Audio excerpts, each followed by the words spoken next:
اعوذ باللہ من الشیطان الرجیم بسم اللہ الرحمن الرحیم۔ ناظرین محترم السلام علیکم ورحمۃ اللہ وبرکاتہ۔ الحمدللہ قرآن کریم کی تلاوت، ترجمہ اور تفسیر پر مشتمل اس مبارک پروگرام پیغام قرآن کے ساتھ میں ہوں آپ کا میزبان محمد رئیس احمد۔ الحمدللہ آج 12واں پارہ اپنے اختتام کی طرف جائے گا۔ تلاوت، ترجمہ اور تفسیر پیش کی جائے گی اور ہمیں چاہیے کہ ہم قرآن پڑھیں۔ نبی کریم علیہ الصلاۃ والسلام کا ارشاد گرامی ہے کہ اپنی آوازوں کو قرآن سے مزین کرو، اور دوسری حدیث مبارکہ جو ہے اس میں یہ ملتا ہے کہ قرآن کو اپنی آواز سے مزین کرو۔ تو اس اعتبار سے قرآن کا پڑھنا ہمارے لیے انتہائی اجر و ثواب کا باعث ہے۔ تو آئیے میں تعارف کراتا چلوں، ہمارے درمیان موجود ہیں ممتاز و معروف قاری جناب قاری نعمان نعیمی۔ السلام علیکم ورحمۃ اللہ وبرکاتہ۔ وعلیکم السلام ورحمۃ اللہ وبرکاتہ۔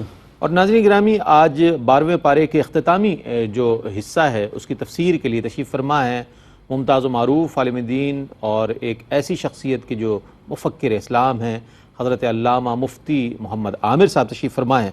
السلام علیکم ورحمۃ اللہ وبرکاتہ۔ وعلیکم السلام ورحمۃ اللہ۔ ناظرین ماشاءاللہ 12واں پارہ اپنے اختتام کی طرف جا رہا ہے اور آج الحمدللہ ہم 12ویں پارے کا آخری حصہ پڑھیں گے اور تلاوت کلام الرحمن کی جائے گی، ترجمہ اور تفسیر پیش کی جائے گی۔ تلاوت کلام الرحمن کے لیے ہمارے درمیان موجود ہیں جناب قاری نعمان نعیمی۔ جی بسم اللہ۔ اعوذ باللہ من الشیطان الرجیم، بسم اللہ الرحمن الرحیم۔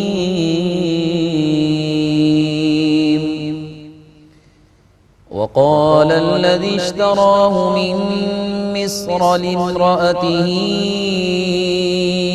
أكرمي مثواه عسى أن ينفعنا أو نتخذه ولدا وكذلك مكنا ليوسف في الأرض وَلِنُعَلِّمَهُ مِن تَأْوِيلِ الْأَحَادِيثِ وَاللَّهُ غَالِبٌ عَلَىٰ أَمْرِهِ وَلَٰكِنَّ أَكْثَرَ النَّاسِ لَا يَعْلَمُونَ۔ میں اللہ کی پناہ میں آتا ہوں شیطان مردود سے۔ اللہ ہی کے نام سے شروع کرتا ہوں جو نہایت رحم فرمانے والا بہت مہربان ہے۔ اور مصر کے جس شخص نے یوسف کو قافلے سے خریدا تھا، اس نے اپنی بیوی سے کہا اس کو تعظیم و تکریم سے ٹھہراؤ، شاید یہ ہمیں فائدہ پہنچائے یا ہم اس کو بیٹا بنا لیں گے۔ اور اس طرح ہم نے سرزمین مصر میں یوسف کے پاؤں جما دیے تاکہ ہم ان کو خوابوں کی تعبیر کا علم عطا کریں، اور اللہ اپنے کام پر غالب ہے لیکن اکثر لوگ نہیں جانتے۔ وَلَمَّا بَلَغَ أَشُدَّهُ آتَيْنَاهُ حُكْمًا وَعِلْمًا وَكَذَلِكَ نَجْزِي الْمُحْسِنِينَ۔ اور جب وہ پختگی کی عمر کو پہنچے تو ہم نے ان کو فیصلے کی قوت اور علم عطا کیا، اور ہم اسی طرح نیکوکاروں کو جزا دیتے ہیں۔ وراودته التي هو في بيتها عن نفسه وغلقت الأبواب وقالت هيت لك قال معاذ الله إنه ربي أحسن مثواي إنه لا يفلح الظالمون۔ اور وہ جس عورت کے گھر میں تھے اس نے ان کو اپنی طرف راغب کیا، اور اس نے دروازے بند کر کے کہا جلدی آؤ۔ یوسف نے کہا اللہ کی پناہ، وہ میری پرورش کرنے والا ہے، اس نے مجھے عزت سے جگہ دی ہے، بے شک ظالم فلاح نہیں پاتے۔ وَلَقَدْ هَمَّتْ بِهِ وَهَمَّ بِهَا لَوْلَا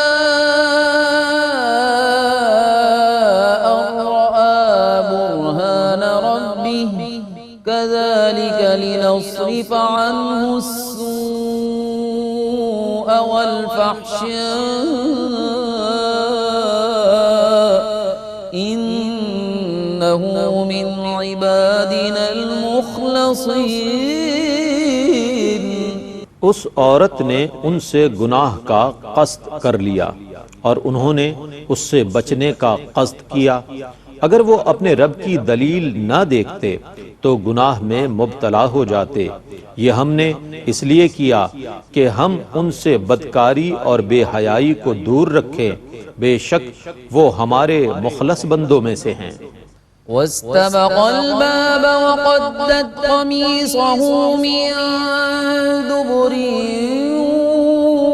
وألف يا سيدها لدى الباب قالت ما جزاء من أراد بأهلك سوءا إلا أن يسجن أو عذاب أليم۔ وہ دونوں دروازے کی طرف دوڑے، اس عورت نے ان کی قمیض پیچھے سے پھاڑ ڈالی اور ان دونوں نے اس عورت کے خاوند کو دروازے کے قریب پایا۔ اس عورت نے کہا، اس شخص کی کیا سزا ہونی چاہیے جو آپ کی اہلیہ کے ساتھ برائی کا ارادہ کرے، سوائے اس کے کہ اس کو قید کیا جائے یا اس کو دردناک عذاب دیا جائے۔ قال هي راودتني عن نفسي وشهد شاهد من أهلها إن كان قميصه قد من قبل فصدقت وهو من الكاذبين۔ یوسف نے کہا، اسی نے مجھے اپنی طرف راغب کیا تھا۔ اس عورت کے خاندان میں سے ہی ایک شخص نے گواہی دی، اگر یوسف کی قمیض آگے سے پھٹی ہوئی ہے تو وہ عورت سچی ہے اور یوسف جھوٹوں میں سے ہے۔ وَإِن كَانَ قَمِيصُهُ قُدَّ مِن دُبُرٍ فَكَذَبَتْ وَهُوَ مِنَ الصَّادِقِينَ۔ اور اگر اس کی قمیض پیچھے سے پھٹی ہوئی ہے تو وہ عورت جھوٹی ہے اور یوسف سچوں میں سے ہے۔ فَلَمَّا رَأَى قَمِيصَهُ قُدَّ مِن دُبُرٍ قَالَ إِنَّهُ مِن كَيْدِكُمْ إِنَّ كَيْدَكُمْ عَظِيمٌ۔ پھر جب اس نے یوسف کی قمیض پیچھے سے پھٹی ہوئی دیکھی تو اس نے کہا، یہ تم عورتوں کی سازش ہے، بے شک تمہاری سازش بہت سنگین ہے۔ یوسف اعرض عن هذا واستغفری لذنبک انک کنت من الخاطئین۔ یوسف اس سے درگزر کرو اور اے عورت تم اپنے گناہ کی معافی مانگو، بے شک تم گناہ گاروں میں سے تھیں۔ وقال نسوة في المدينة امرأة العزيز تراود فتاها عن نفسه قد شغفها حبا إنا لنراها في ضلال مبين۔ اور عورتیں شہر میں یہ باتیں کرنے لگیں کہ عزیز مصر کی بیوی اپنے نوجوان غلام کو اپنی طرف راغب کر رہی ہے، اس کی محبت اس کے دل پر چھا چکی ہے، بے شک ہم اس کو صریح بے راہ روی میں دیکھ رہی ہیں۔ فلما سمعت بمكرهن أرسلت إليهن واعتدت لهن متكئا وآتت كل واحدة منهن سكينا وقالت اخرج عليهم فلما رأينه أكبرنه وقطعن أيديهن وقلن حاش لله ما هذا بشرا إن هذا إلا ملك كريم۔ جب اس عورت نے ان عورتوں کی نکتہ چینی سنی تو اس نے ان کو بلوایا اور اس نے ان کے لیے تکیے سجا کر ایک محفل منعقد کی اور ان میں سے ہر ایک کو ایک چھری دے دی اور یوسف سے کہا ان کے سامنے باہر آؤ۔ ان عورتوں نے جب یوسف کو دیکھا تو بہت عظیم جانا اور انہوں نے اپنے ہاتھ کاٹ ڈالے اور کہا سبحان اللہ، یہ بشر نہیں ہے، یہ تو کوئی معزز فرشتہ ہے۔ قالت فذلكن الذي لمتنني فيه ولقد راودته عن نفسه فاستعصم ولئن لم يفعل ما آمره ليسجنن وليكونن من الصاغرين۔ اس نے کہا یہی ہے وہ جس کی وجہ سے تم مجھ کو ملامت کرتی تھی، میں نے اس کو اپنی طرف راغب کیا تھا، یہ بچا رہا، اور اگر اس نے وہ کام نہیں کیا جو میں نے اس سے کہا ہے تو یہ ضرور قید کر دیا جائے گا اور یہ بے عزت لوگوں میں سے ہو جائے گا۔ قال رب السجن أحب إلي مما يدعونني إليه وإلا تصرف عني كيدهن أصب إليهن وأكن من الجاهلين۔ یوسف نے کہا اے میرے رب، مجھے قید ہونا اس گناہ سے پسند ہے جس کی طرف مجھے یہ دعوت دیتی ہیں، اور اگر تو نے ان کی سازش مجھ سے دور نہ کی تو میں ان کی طرف مائل ہو جاؤں گا اور میں جاہلوں سے ہو جاؤں گا۔ فاستجاب له ربه فصرف عنه كيدهم إنه هو السميع العليم۔ پس ان کے رب نے ان کی دعا قبول کی اور ان کو عورتوں کی سازش سے محفوظ کر دیا، بے شک وہ بہت سننے والا، خوب جاننے والا ہے۔ ثم بدا لهم من بعد ما رأوا الآيات ليسجننه حتى حين۔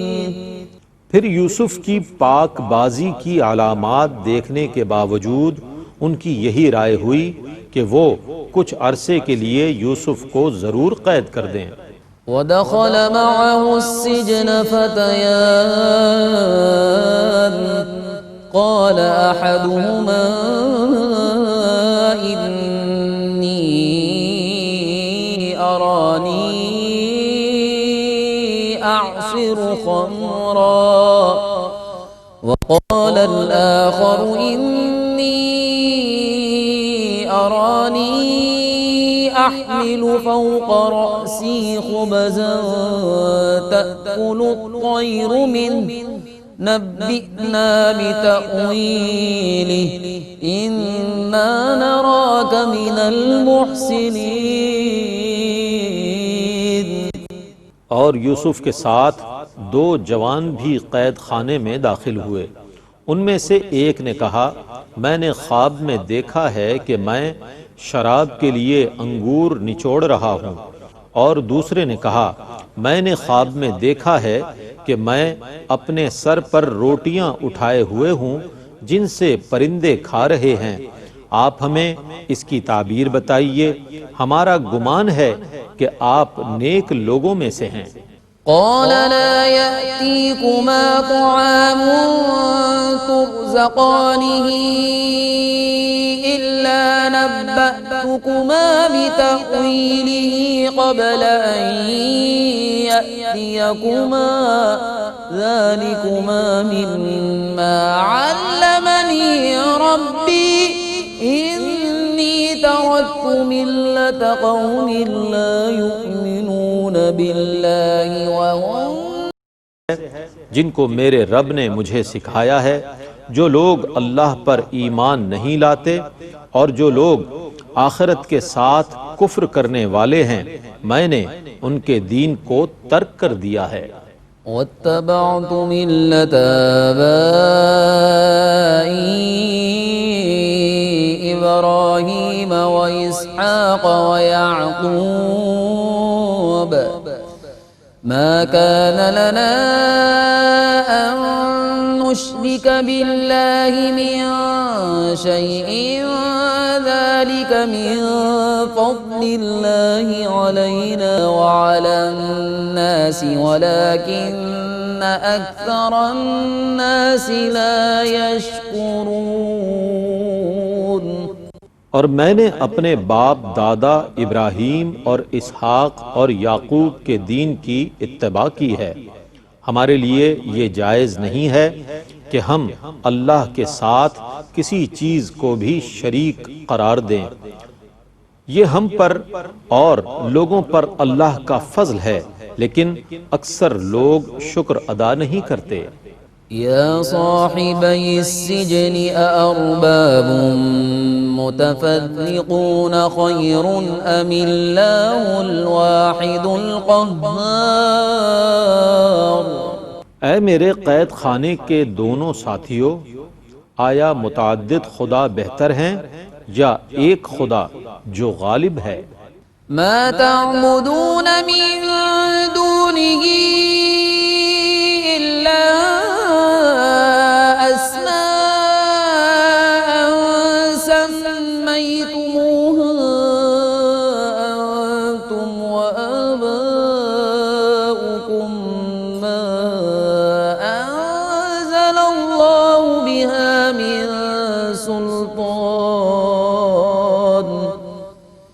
إن الحكم إلا لله أمر ألا تعبدوا إلا إياه ذلك الدين القيم ولكن أكثر الناس لا يعلمون۔ تم اللہ کے سوا جن کی عبادت کرتے ہو وہ صرف چند اسماء ہیں جن کو تم نے اور تمہارے باپ دادا نے رکھ لیا ہے۔ اللہ نے ان کے ساتھ کوئی سند نہیں نازل کی۔ حکم صرف اللہ کا ہے۔ اس نے حکم دیا ہے کہ تم اس کے سوا اور کسی کی عبادت نہ کرو، یہی صحیح دین ہے، لیکن اکثر لوگ نہیں جانتے۔ يا صاحبي السجن أما أحدكما فيسقي ربه خمرا وأما الآخر فيسلب فتأكل الطير من رأسه قضي الأمر الذي فيه تستفتيان۔ اے میرے قید خانے کے دونوں ساتھیوں، تم میں سے ایک تو اپنے آقا کو شراب پلایا کرے گا اور رہا دوسرا تو اس کو سولی دی جائے گی، پھر پرندے اس کے سر سے گوشت نوچ کر کھائیں گے۔ تم جس کے متعلق سوال کرتے تھے اس کا اسی طرح فیصلہ ہو چکا ہے۔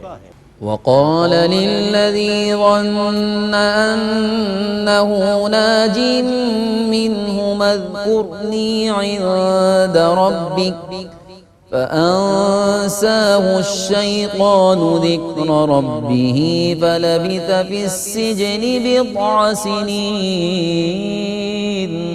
اور جس کے متعلق یوسف کا گمان تھا کہ وہ ان دونوں میں سے نجات پانے والا ہے، اس سے انہوں نے کہا تم اپنے آقا کے سامنے میرا ذکر کرنا۔ پس شیطان نے اس کو اپنے رب سے ذکر کرنا بھلا دیا، پس وہ قید خانے میں مزید کئی سال ٹھہرے رہے۔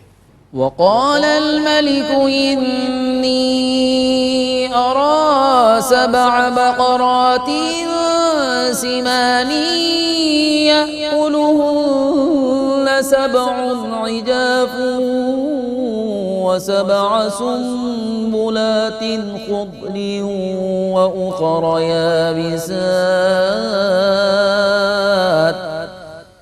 يا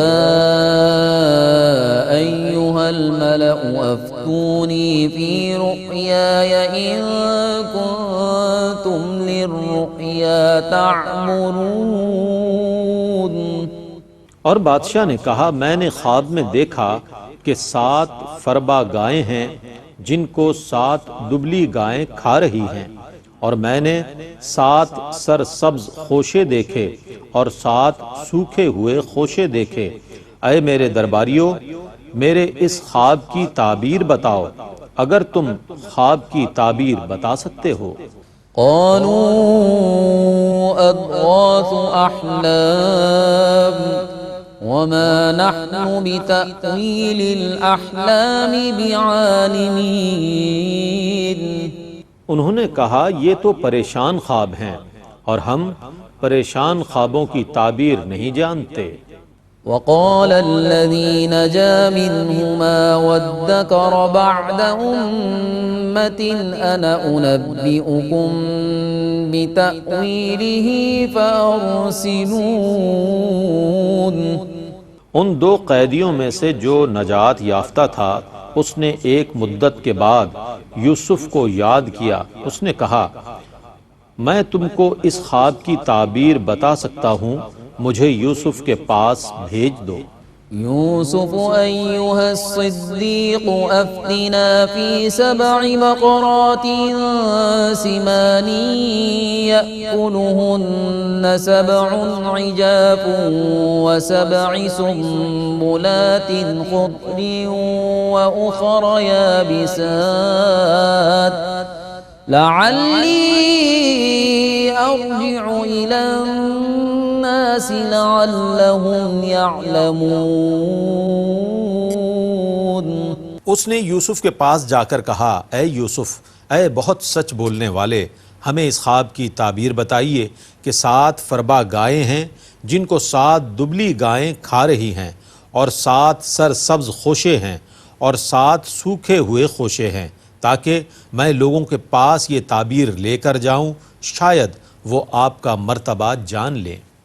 قال تزرعون 7 سنين دأبا فما حصدتم فذروه في سنبله إلا قليلا مما تأكلون۔ یوسف نے کہا تم حسب معمول 7 سال تک کاشت کاری کرو گے، پھر تم جو کھیت کاٹو تو تم تمام غلے کو ان کے خوشوں میں چھوڑ دینا، ماں سوا اس قلیل غلے کے جس کو تم کھاؤ۔ ثم يأتي من بعد ذلك 7 شداد يأكلن ما قدمتم لهن إلا قليلا مما تحصنون۔ پھر اس کے بعد 7 خشک سالی کے سخت سال آئیں گے، وہ اس غلے کو کھا جائیں گے جو تم نے پہلے جمع کر کے رکھا تھا، ماں سوا تھوڑے سے غلے کے جس کو تم محفوظ رکھو گے۔ ثم يأتي من بعد ذلك عام فيه يغاث الناس وفيه يعصرون۔ پھر اس کے بعد ایک ایسا سال آئے گا جس میں لوگوں پر بارش ہوگی اور اس میں لوگ پھلوں کو نچوڑیں گے۔ وقال الملك ائتوني به فلما جاءه الرسول قال ارجع إلى ربك فاسأله ما بال النسوة اللاتي قطعن أيديهن إن ربي بكيدهن عليم۔ اور بادشاہ نے کہا یوسف کو میرے پاس لے کر آؤ، جب ان پاس قاصد آیا تو انہوں نے کہا اپنے آقا کے پاس واپس جاؤ اور اس سے پوچھو ان عورتوں کا کیا حال ہے جنہوں نے اپنے ہاتھ کاٹ لیے تھے، بے شک میرا رب ان کی سازش کو خوب جاننے والا ہے۔ قال ما خطبكن إذ راوتن يوسف عن نفسه قلن حاش لله ما علمنا عليه من سوء قالت امرأة العزيز الآن حصحص الحق أنا راودته عن نفسه وإنه لمن الصادقين۔ بادشاہ نے ان عورتوں کو بلا کر پوچھا اس وقت کیا ہوا تھا جب تم نے یوسف کو اپنی طرف راغب کرنے کی کوشش کی تھی؟ انہوں نے کہا حاشا للہ، ہم نے اس میں کوئی برائی نہیں جانی۔ عزیز مصر کی بیوی نے کہا اب تو حق بات ظاہر ہو ہی گئی ہے، میں خود اس کو اپنے نفس کی طرف راغب کرتی تھی اور بے شک وہ سچوں میں سے تھے۔ ذلك ليعلم أني لم أخنه بالغيب وأن الله لا يهدي كيد الخائنين۔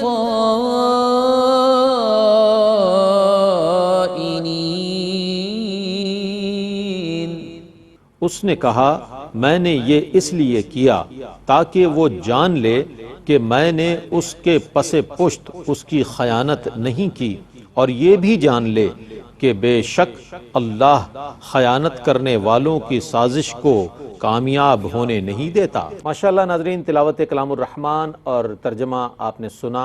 اللہ تعالیٰ سے دعا ہے کہ اللہ تعالیٰ اسے قبول فرمائے۔ آئیے ان آیات بینات کی تفسیر کے لیے میں ملتمس ہوں حضرت علامہ مفتی محمد عامر صاحب کی خدمت میں کہ ان آیات بینات کی تفسیر فرمائیں۔ بسم اللہ الرحمن الرحیم۔ بہت شکریہ رئیس بھائی آپ کا۔ 12واں پارہ سورہ یوسف، پہلا رکوع سورہ یوسف کا اور اس کا تعارف مختصراً پیش کرتا ہوں۔ سورہ یوسف قرآن پاک کے 12ویں پارے کے اندر موجود ہے اور اس میں حضرت یوسف علیہ السلام کا تذکرہ یعنی نام 24 مرتبہ آیا، اور اس صورت کو اس وقت نازل کیا گیا جب یہود جو ہے وہ مستقل سوالات کر رہے تھے نبی اکرم صلی اللہ علیہ وسلم سے کہ حضرت یوسف علیہ السلام مصر کیسے پہنچے، حضرت یعقوب علیہ السلام مصر کیسے پہنچے، یہ تو شام میں ہوا کرتے تھے۔ اس طرح کے سوالات کر کے امتحان لیا کرتے تھے، تو اللہ رب العزت نے ایک تو ان کے جواب دینے کے لیے اس صورت کو نازل کیا کہ حضور نبی کریم علیہ السلام کو حضرت یعقوب علیہ السلام، یوسف علیہ السلام اور ان کی تمام تفصیلات بیان کر دی، اور جب نبی اکرم صلی اللہ علیہ وسلم نے یہود کو جب ان کے سب احوال بتائے تو وہ حیران ہو گئے کہ محمد تو کہیں پڑھنے نہیں گئے، کسی سے ملنے نہیں گئے، کسی راہب کے پاس نہیں گئے، تو یہ ساری باتیں منون کیسے بتا دی؟ وہ بڑے حیران ہوئے۔ تو ایک تو اس صورت کو نازل کرنے کا یہ مقصد تھا، اور دوسرا اس صورت کو نازل کرنے کا مقصد یہ بھی تھا کہ جہاں یہود کو لاجواب کر دیا جائے وہیں پر انسان کے بے شمار مسائل کا حل اس کے اندر پیش کیا، یعنی انسان کی فکری، ذہنی اور عملی سطح پہ جو بہت ساری پیچیدگیاں تھیں اس کو اس میں کھولا گیا۔ یہی وجہ ہے کہ اس صورت کو، اس قصے کو قرآن نے کہا کہ نحنو نقص علیک احسن القصص، اس کو احسن القصص کہا گیا۔ قصے قرآن میں کافی بیان ہوئے لیکن خود قرآن نے اس قصے کو بہترین قصہ قرار دیا۔ حضرت یوسف علیہ السلام کے بارے میں بڑی ایک اہم بات میں آپ کو بتاؤں۔ حضرت یوسف علیہ السلام بیٹے ہیں حضرت یعقوب علیہ السلام کے، یعقوب علیہ السلام بھی نبی، اور وہ بیٹے ہیں حضرت اسحاق علیہ السلام کے، وہ بھی نبی، اور اسحاق علیہ السلام بیٹے ہیں حضرت ابراہیم علیہ السلام کے، وہ بھی نبی۔ یعنی 4 پشتیں لگاتار نبوت میں، یہی وجہ ہے کہ نبی اکرم صلی اللہ علیہ وسلم جب حضرت یوسف علیہ السلام کا ذکر کرتے ہیں، نام لیتے ہیں، تو یوں فرماتے ہیں کریم ابن کریم ابن کریم ابن کریم. سبحان اللہ، کیا بات. یعنی حضرت یوسف علیہ السلام کا تعارف اس انداز سے حضرت حضور نبی کریم علیہ السلام نے فرمایا. اس صورت کے اندر سب سے ابتدا میں وہ واقعہ ذکر کیا گیا ہے جس کے سبب سے حضرت یوسف علیہ السلام شام سے مصر پہنچے. کہ حضرت یوسف علیہ السلام نے خواب دیکھا تھا جو اپنے والد سے ذکر کیا. وہ خواب یہ تھا اذ قال یوسف لابیہ یا ابت انی رأیت احد عشر کوکبا والشمس والقمر رأیتہم لی ساجدین. اے میرے والد، میں نے یہ خواب دیکھا ہے کہ 11 ستارے اور چاند اور سورج مجھے سجدہ کر رہے ہیں. حضرت یعقوب علیہ السلام نے جب یہ خواب سنا وہ سمجھ گئے کیونکہ پیغمبر تھے. انہوں نے فوراً یہ بات کہی اپنے بیٹے سے، حضرت یوسف سے، قال یا بنی لا تقصص رؤیاک علی اخوتک. اے میرے بیٹے، تم اپنا یہ خواب اپنے باقی بھائیوں کو مت سنانا ورنہ وہ کوئی نہ کوئی چال چلیں گے. ایک تو اس چال چلنے کی وجہ یہ تھی کہ انسانی سطح پہ، بشری سطح پہ بھائیوں میں ایک تھوڑا سا کمپٹیشن اور حسد یا اس طرح کے معاملات ہوتے ہی ہیں. دوسرا رئیس بھائی، یہ حضرت یوسف علیہ السلام اور بنیامین اپنے باقی بھائیوں کے سوتیلے بھائی تھے. یعنی یعقوب علیہ السلام کے جو 12 بیٹے تھے ان میں سے 2 جو ہے وہ بنیامین اور حضرت یوسف علیہ السلام حضرت یعقوب کی بیوی حضرت راحلہ سے تھے، اور دوسری بیوی سے باقی یعنی لایا سے باقی بیٹے تھے جو 10 تھے. تو 12 بیٹوں میں سے 2 سوتیلے تھے. تو سوتیلے بھائیوں میں ویسے ہی تھوڑا سا ایک حسد والا معاملہ، ایک اس طرح کا معاملہ رہتا ہے. تو حضرت یعقوب علیہ السلام نے اپنے بیٹوں سے، اپنے یوسف علیہ السلام سے کہا کہ تم یہ خواب اپنے باقی بھائیوں کو مت سنانا. اچھا، وہ جو باقی بھائی تھے وہ مختلف موقعوں پر اس بات کو نوٹ کرتے تھے کہ والد صاحب جو ہے وہ بچوں پر زیادہ دھیان دیتے ہیں. یعنی ہمارے سوتیلے بھائی بنیامین اور یوسف پر ہم پر کوئی توجہ ہی نہیں دیتے ہیں. اس وجہ سے ان کا حسد اور بڑھ رہا تھا، اختلاف اور بڑھ رہا تھا، ناراضگی بھائیوں سے اور بڑھتی جا رہی تھی. اب یہ دیکھیں کہ حسد انسان کو کس طرح منفی راستوں پر لے جاتا ہے، یہ اس جگہ پہ پتہ چلتا ہے. انہوں نے دیکھا کہ ہمارے باپ تو ہم پر توجہ کرنے کے بجائے زیادہ سے زیادہ توجہ حضرت یوسف پہ کر رہے ہیں. جب انہوں نے مسلسل یہ دیکھا، حالانکہ حضرت یعقوب علیہ السلام کا مطمع نظر یہ تھا کہ یہ تو جوان اولاد ہیں، یہ مجھے بھی سنبھال سکتے ہیں، ان کو تو توجہ کی ضرورت اتنی نہیں ہے جتنی بچوں کو ہوتی ہے. تو یہ حقیقت الامری پر مبنی سوچ تھی. انہوں نے حسد کی آگ میں کسی اور انداز سے سوچا. وہ کہتے ہیں کہ ہمارے باپ عجیب ہیں، ہم جوان ہیں، ہم زیادہ کارآمد ہیں، اپنے باپ کو سنبھال سکتے ہیں، ہم فائدہ مند ہیں، لیکن وہ توجہ بچوں پہ دیتے ہیں. تو حسد انسان کو منفی راستوں پہ لے جاتا ہے، یہاں تک کہ ان بھائیوں نے طے کر لیا کہ ہم یوسف کو قتل کریں گے.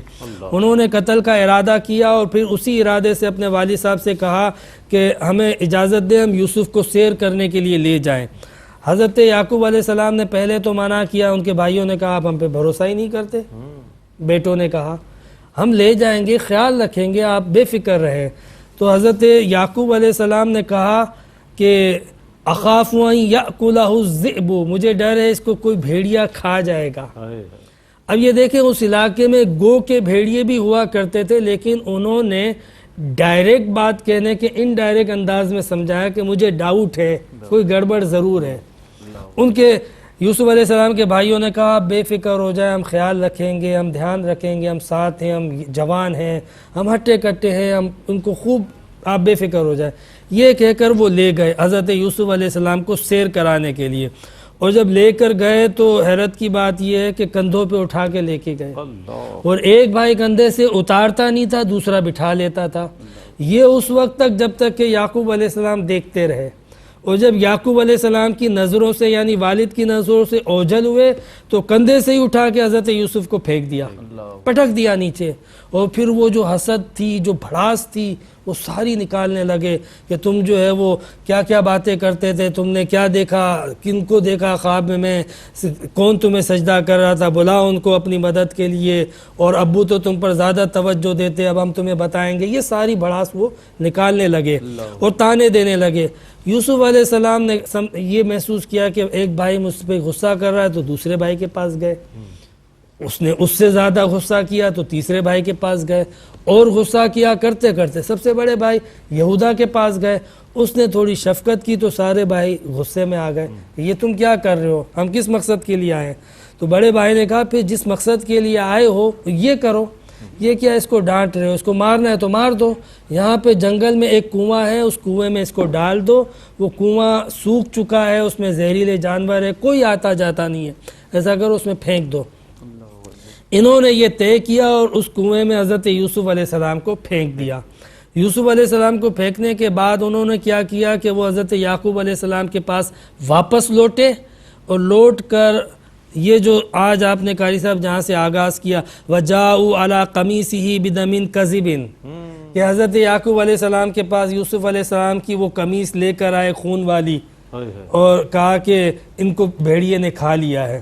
یعقوب علیہ السلام جو ہے انہوں نے جب دیکھا یہ معاملہ کہ وہ قمیص خون والی لے کر آئے ہیں، اچھا اس پہ خون بھی بکرے کا لگا کے لائے تھے کہ یہ حضرت یوسف کا خون ہے۔ یعقوب علیہ السلام سارے معاملے کو دیکھ کر سمجھ گئے۔ آپ یہ دیکھیں کہ جو یعقوب شام میں بیٹھ کر مصر کے یوسف کی خوشبو سونگھ لیتے ہوں، انہیں یہ نہ پتا ہو کہ اس کپڑے پہ بکرے کا خون ہے یا میرا اپنا خون ہے، انہیں یہ نہ پتا ہو۔ حضرت یعقوب نے اس کپڑے کو قمیص کو لینے کے بعد کہا کہ مجھے حیرت ہے، اتنا سمجھدار بھیڑیا کہ قمیص پر کہیں دانت کے نشان نہیں اور اندر سے یوسف کو کھا گیا۔ وہ سمجھ گئے تھے۔ انہوں نے کیا کیا، کہا کہ قال بل سولت لکم انفسکم امرا، یہ تمہاری اپنی بنائی ہوئی باتیں ہیں، فصبر جمیل، بس میں صبر کرتا ہوں کہ اللہ تبارک و تعالیٰ مجھے اس کا اجر عطا فرمائے گا اور بہترین صلہ عطا فرمائے گا۔ وہ تو نور نبوت سے دیکھ چکے تھے حضرت یعقوب علیہ السلام کہ یوسف کیا ہے اور اس کو اللہ تعالیٰ کس مقام پر پہنچائے گا۔ جب انہوں نے کنویں میں حضرت یوسف علیہ السلام کو پھینکا تو اللہ نے عرش پہ جبرائیل کو حکم دیا، اے جبرائیل میرا یہ بندہ یوسف تے پر پہنچنے سے پہلے تو پہنچ جا اور اپنے پر کا سہارا اس کو دے۔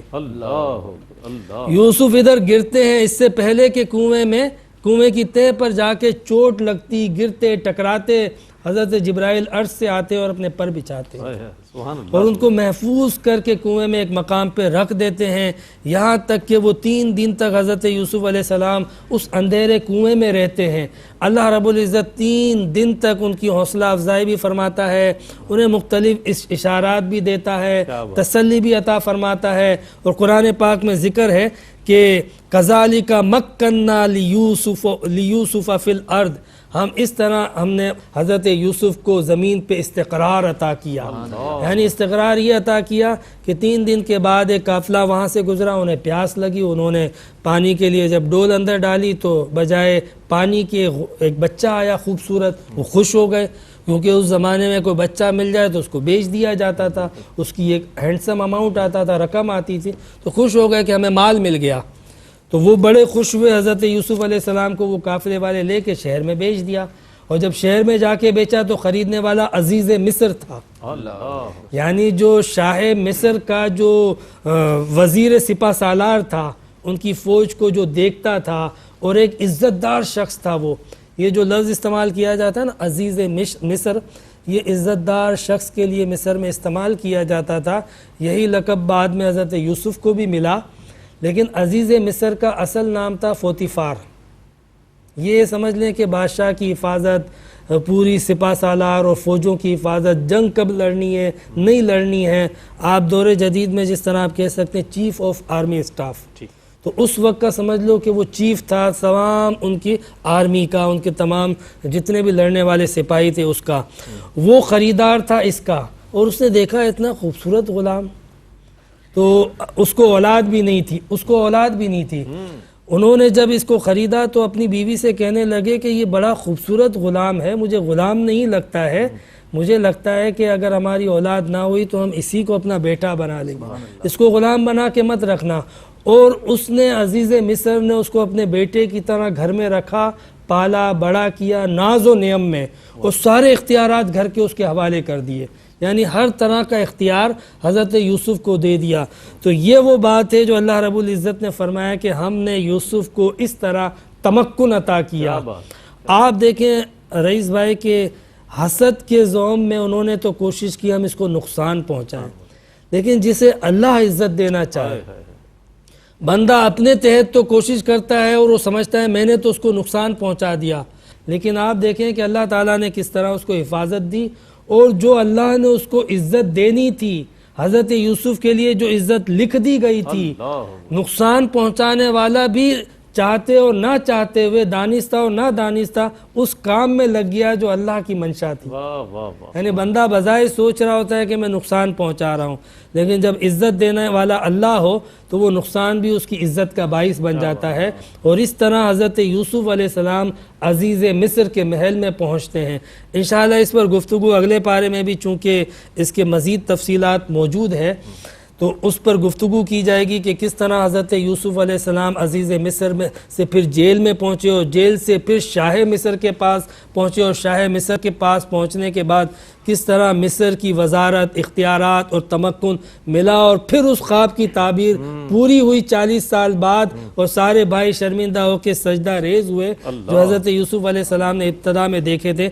انشاءاللہ اگلے پارے کے اندر اس پر تفصیلاً گفتگو ہوگی۔ سبحان اللہ سبحان اللہ، جزاکم اللہ خیر مفتی صاحب، بہت عمدہ انداز میں احسن القصص یعنی سورہ یوسف کے حوالے سے بہت عمدہ گفتگو آپ تک پہنچی، بہت عمدہ انداز میں تفسیر فرما رہے تھے علامہ مفتی محمد عامر صاحب۔ ناظرین گرامی، اللہ پاک کی بارگاہ میں دعا ہے کہ اللہ تعالیٰ ARY-QTV کا یہ اخلاص کے ساتھ، عقیدت کے ساتھ جو اہتمام ہے تلاوت کلام الرحمن، ترجمہ اور تفسیر، اسے اپنی بارگاہ میں قبول فرمائے، اور ہم سب کو قرآن کا فیضان اور قرآن کا عرفان نصیب فرمائے۔